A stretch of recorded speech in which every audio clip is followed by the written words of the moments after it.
My girlfriend said, I'm too young to be tied down. I need to explore my options. After 3 years together, I said, explore away. She came back 6 months later, ready to commit. I rejected her, saying I don't need you anymore, and the chaos erupted. Original post, I 27 male, got the I need to find myself speech 3 weeks after putting a deposit on an apartment we were supposed to move into together.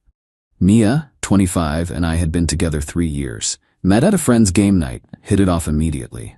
She was funny, smart, gorgeous. We'd survived her finishing college, my job relocation, even a 6-month LDR stretch when she did an internship 2 states away. The conversation happened on a Thursday evening.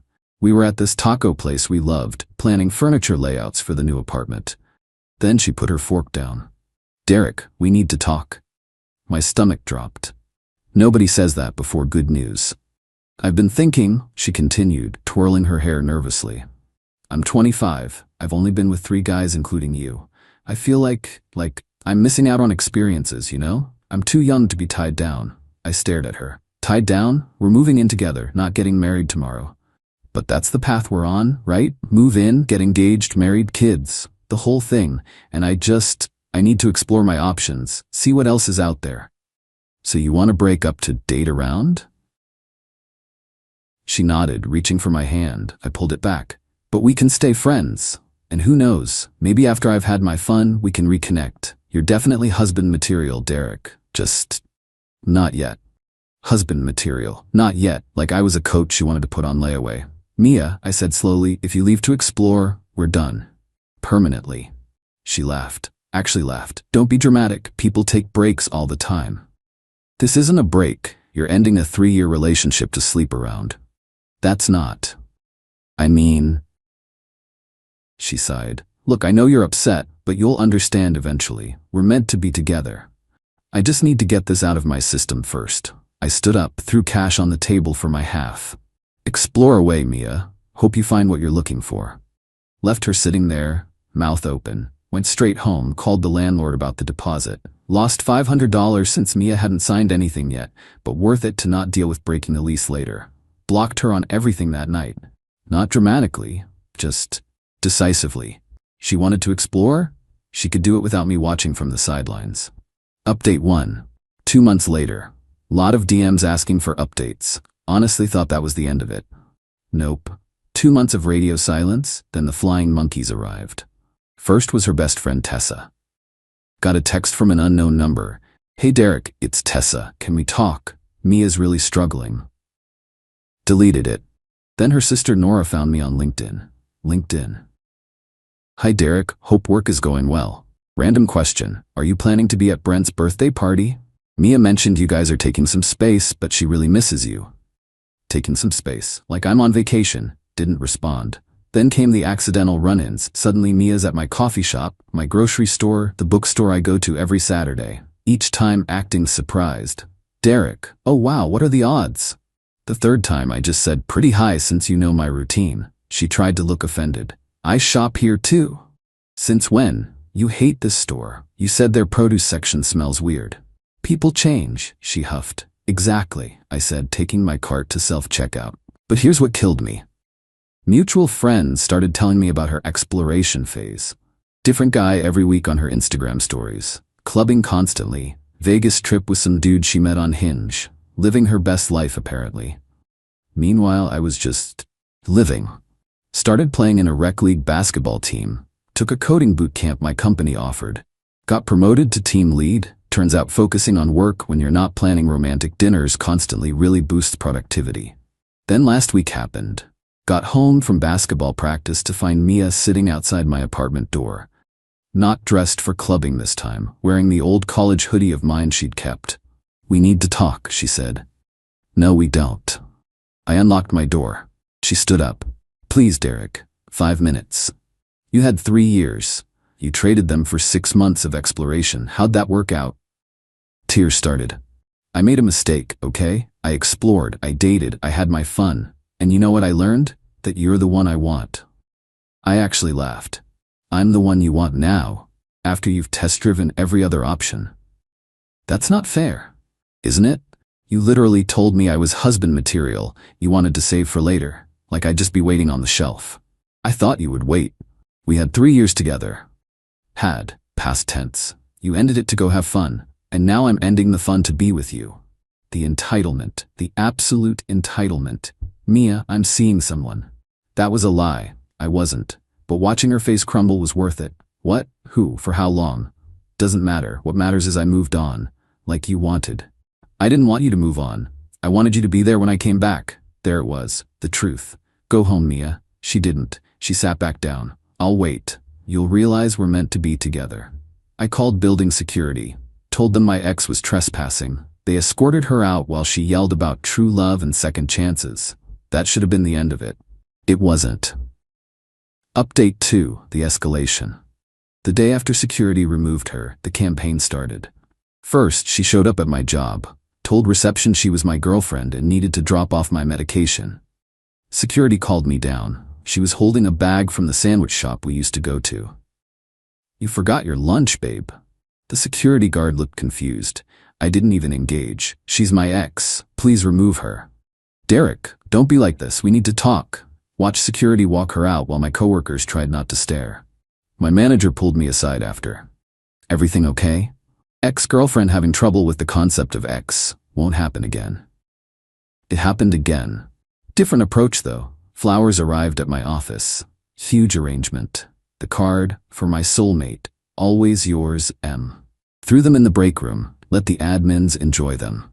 Then came the social media blitz. Since I'd blocked her everywhere, she created new accounts, commenting on posts from 2 years ago with inside jokes, tagging me in memories on Facebook through mutual friends' accounts.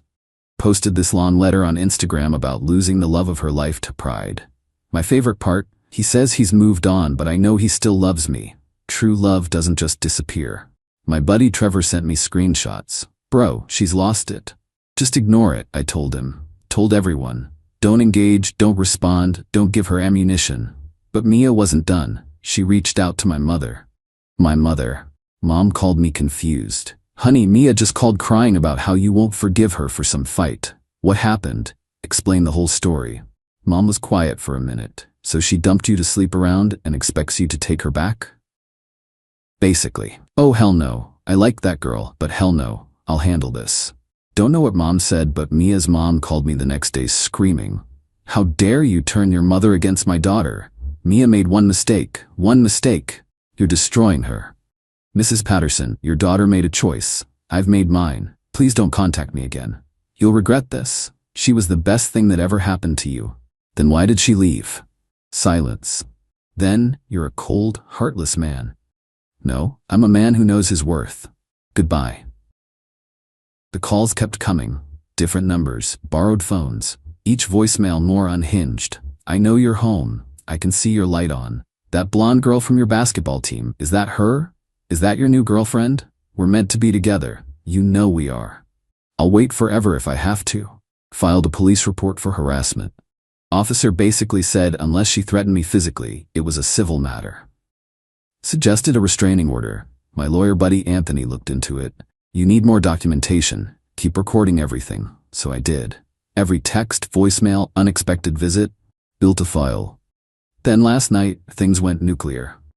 I was on a date, first one since Mia actually. Girl named Harper from the coding boot camp. Smart, funny, didn't treat me like a backup plan. We were at this Italian place when Harper's face went pale. Derek, that woman at the bar keeps staring at us. Turned around. Mia, in the red dress I'd bought her for our 2nd anniversary. She raised her wine glass at me like a toast, then started walking over. Derek, what a coincidence. You need to leave. She looked at Harper. Oh, I'm Mia, Derek's girlfriend. Well, ex, but not for long. Smiled like a shark. Harper started to stand. I touched her hand. Stay, please. Turned to Mia. You're embarrassing yourself. Am I? Or are you embarrassing yourself with this obvious rebound? Harper laughed. Actually laughed. Lady, I don't know what your deal is, but this is just sad. Mia's face twisted. Excuse me? You heard me. Whatever you had with Derek, you threw it away. Now you're stalking him at restaurants? That's not romantic. It's pathetic. You don't know anything about us. I know he blocked you. I know you've been harassing him. I know you're about 3 seconds from getting arrested if you don't leave. I pulled out my phone. I'm calling the police. Mia grabbed it, tried to grab it, knocked over Harper's wine in the process. It went everywhere, all over Harper's white blouse. The manager appeared immediately. "Ma'am, you need to leave." "I'm not going anywhere. This is my boyfriend." "The ex-girlfriend," I corrected. "Who's stalking me? Please call the police." The manager nodded to a waiter who pulled out his phone. Mia realized she'd miscalculated. "Derek, don't do this, please. You did this. Every choice, every escalation, you did this." Cops arrived 10 minutes later. Took statements from me, Harper, the manager, even other diners who saw everything. Mia tried to spin it as a misunderstanding, but Harper's wine-soaked shirt told a different story. They didn't arrest her, but they gave her a criminal trespass warning for the restaurant and strongly suggested she leave me alone. As they escorted her out, she yelled, "This isn't over, Derek. We're meant to be together." Harper was incredible about it. Even joked that she'd never had such an eventful first date. We grabbed pizza after, but the mood was pretty shot. She did kiss me goodnight though and said, "Call me when you get that restraining order." Filed for the emergency protective order this morning. Court date next week. Final update, the reckoning. Court day arrived. I showed up with Anthony and a folder thick with evidence. Mia showed up with her mom and what looked like a lawyer she found on a bus bench ad. She dressed like she was going to church, conservative dress, minimal makeup, hair in a bun. The transformation from party girl back to good girl was almost impressive. Judge reviewed the evidence, the texts, voicemails, witness statements from the restaurant, the police report, everything. Mia's lawyer tried to paint it as a misunderstanding between former lovers. "Your Honor, my client simply wants closure. She's been trying to apologize for ending the relationship hastily." The judge looked at him over her glasses. "Counselor, did you review the evidence? Specifically the voicemail where your client says, and I quote, 'I can see your light on'?" Even her lawyer looked uncomfortable. Then Mia asked to speak. Against her lawyer's advice. "Your Honor, Derek and I had 3 beautiful years together. I made one mistake. I asked for space to grow as a person, and now he's punishing me for it." The judge flipped through papers. "You ended the relationship to, in your words, explore options?" "Yes, but..." "And Mr. Reed told you this would be permanent?" "He was upset. He didn't mean it." "Ma'am, you're 25 years old enough to understand consequences. You ended a relationship, he accepted it and moved on. Your refusal to accept his decision has led to stalking, harassment, and assault." "I didn't assault anyone. I knocked over a glass while attempting to grab his phone, after following him to a restaurant, while he was on a date." Mia started crying. "I just wanted him back. Is that a crime? The stalking and harassment?" "Actually, yes. Restraining order granted. 2 years. No contact. Stay 500 feet away, the whole deal." As we left the courthouse, her mom cornered me in the parking lot. "Are you happy now? You've humiliated her. Destroyed her reputation." "Mrs. Patterson, Mia did this to herself. She loved you." "No, she loved the idea of having me waiting as a backup plan. There's a difference. You'll die alone with that attitude." Anthony stepped in. "Ma'am, any further contact from you or your family will be considered violation of the protective order by proxy. Walk away." She huffed off, but not before spitting out, "She was too good for you anyway." "Right. That's why she was stalking me." The aftermath was swift. Mia lost her job. Turns out showing up to work sporadically because you're too busy stalking your ex doesn't impress employers. Her Instagram went from party pics to motivational quotes about surviving narcissistic abuse and rising from the ashes. Tessa reached out one last time through a mutual friend. "Just so you know, Mia's in therapy now. She realizes she messed up. Maybe in a year or 2 you could consider, no. But tell her therapy is great. Hope she learns from this. But we're never getting back together. Ever." "You're really cold, you know that?" "No, I'm someone who knows you can't treat people like safety nets." That was 3 months ago. Haven't heard anything since. The restraining order seems to be working. Harper and I are still dating. Taking it slow, but it's nice being with someone who actually wants to be with me, not just keeping me as an option. She jokes that she knew I was worth it when my crazy ex showed up. Only quality guys have stalkers that committed. Dark humor, but it helps. My mom still randomly texts me, "Thank God you didn't marry that girl about once a week." Dad just says I handled it better than he would have. The funny thing, If Mia had just broken up with me normally, said she wasn't feeling it anymore, wanted different things, I would have been hurt, but I would have understood. People grow apart. It happens. But the entitlement of thinking I'd wait around while she played the field, the assumption that I'd be grateful when she decided she was done, the absolute meltdown when I wouldn't follow her script, that told me everything I needed to know about who she really was. Looking back, there were signs. Little comments about how I was lucky to have her, how she'd chosen me over other guys, how I should be grateful she wasn't as high maintenance as her friends. She never saw me as a partner.